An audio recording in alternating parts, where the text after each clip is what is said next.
नंगौ थारैनो कुसुकटकरा दुलाराय बर' फरायसाफोरनि 33थि जे बोसोरसाला जथुमा बे दिनै गेवलां मेल दा बेयाव गोबां हाबाफारि लानानै बिथांमोनहा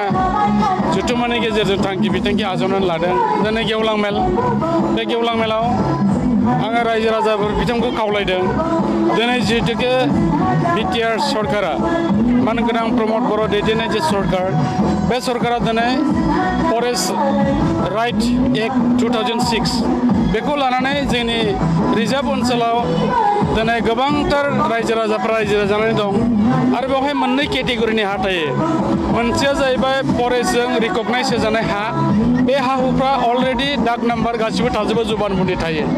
आरो मोनसेया जाहैबाय जायफ्रा सिक्रिटि मोनाखै बे सिक्रिटि मोनै माखासे गामिफोर दङ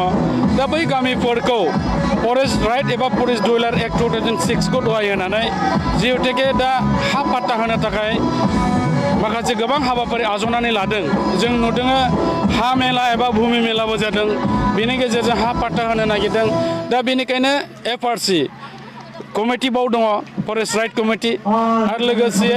दुलाराय बर' फरायसा आफादाबो बिनि थाखाय खामानि मावदों पार्टियाथ' मावखादोंआनोसै दा बेनिखायनो रायजो राजाफोरखौ आङो बिथांमोनखौ खावलायदों बे हाबाफारियाव जाहाथे रावबो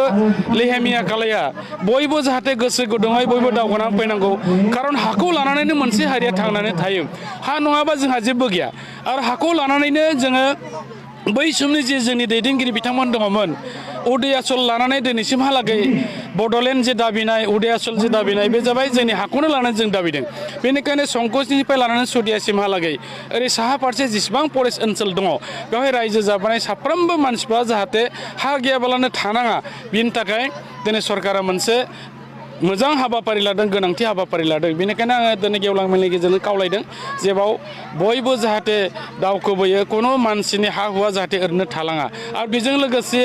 दिनै जोंनो नांगौ सोलोंथाइनि मोनसे जांख्रिखांनाय जे दिनै सोलोंथाइ होननानै बुङोब्ला नंगौ दिनैनि मुगायाव एसे जोंनि बर' मानसिफ्राबो दावखोबोबाय नाथाय जों जुदि गुबुन हारि एबा दानि जुगजों जुदि बेखौ कम्पेयार खालामनानै नायोबा बेबो थोजासे नङा दा बेनिखायनो फैबावनांगोन देग्लायथ' मोजां जों बुंनांगोन जेराव माने एपिएससि गुबुन गुबुन डिपार्टमेन्टआवहाय बर' मानसिफ्रा सा 14 बिथांमोना मोननो हादों लोगोसे मेडिकेलाव 44 सा मोननो हादों बे जोंनि थाखाय जोबोर गोग्गाथावना गुबुन गुबुन समाव जों नुयोमोन सासेखौनो जों मोननो हाया बे जाबाय मोनसे सोलोंथाइनि जांख्रिथायनि गेजेरजों जोंनि जाय बिथांमोना दिनै फरायबोगासिनो दङ बिथांमोननि मोनसे नाजानाय दा बेनिखायनो जों जेरै बिथिंबो सांग्रां जानांगोन आरो बिटिआर सरकारा बिटिआर गभर्नमेन्टआ जे खामानिफोरखौ मावनो लादों बयबो रायजो राजाफ्रा गोसो गुदुङै हेफाजाब होनांगोन सरकारनो नांगौ रायजो राजाफोरनि हेफाजाब आरो रायजो राजाफोरनो नांगौ सरकारनि हेफाजाब दा बेनिखायनो रायजो राजाफोरल' नङा जोंनि बर'नि जेसेबां दल संगठनफोर दङ आङो दिनै खावलायनो सानदों बयबो फै जोंनो कनस्ट्राक्टिभ मोनसे साजेसन हो डिस्ट्राक्टिभ नङा मोनसे जाथिया जौगानोबा डिस्ट्राक्टिभजों मालाबाबो जौगानो हाया मोनसे सोरजिलु बिबुंथिनि गेजेरजों सोरजिलु मोनसे सोंखारिनायनि गेजेरजोंसो जोङो दावखोनो हायो बेनिखायनो जों जेखि बाथ्रा बुङा पजिटिभ जानांगौ नेगेटिभबाबो बे मालाबाबो जाया दा बेनिखायनो बयखौबो खावलायगोन जे नैबे समा जोङो एना एनिनि जानाय सम नङा खारन जोङो जाथिया गोजौ फारसे थांनो बिराद सम लाबावगोन दा बेनिखायनो बेखिनि समाव जोङो खौसे थांथारनांगोन दा आं बेखौनो दिनै रायजो राजाफोरनि सिगाङाव फोरमायदों आरो नोंथांमोननि बे चेनेलनि गेजेरफोरजोंबो आं बेखौनो खावलायनो सानदों फै जों बयबो आगानजों आगान मोनसे थाबायलांनानै बर' हारिखौ गेरेमसा जोङो महर होनि आरो खौसेनो हाबा मावलांनि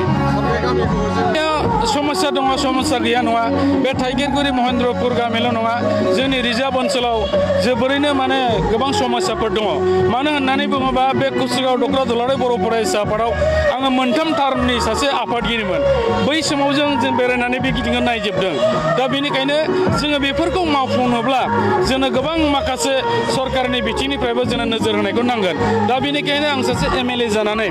आङो दिनै आसाम सरकारनिफ्राय जिखिनि जोंनो मावनो थाखाय सुबिदाखौ मोनगोन निस्सय बे ओनसोलजों लोगोसे सारा बे 28 नम्बर समस्टिनि थाखाय आं खामानि मावगोन आरो लोगोसे जोंनि बिटिआर सरकाराबो गासैबो बिथिङै खामानि मावनो थाखाय दिनै साखाफारा जिहेतुके जादों निस्सय बे ओनसोलाबो जौगागोन होननानै बिसास दङ आरो जोङो गासैबो ओनसोलखौ समानै लांनो थाखाय जों नाजागोन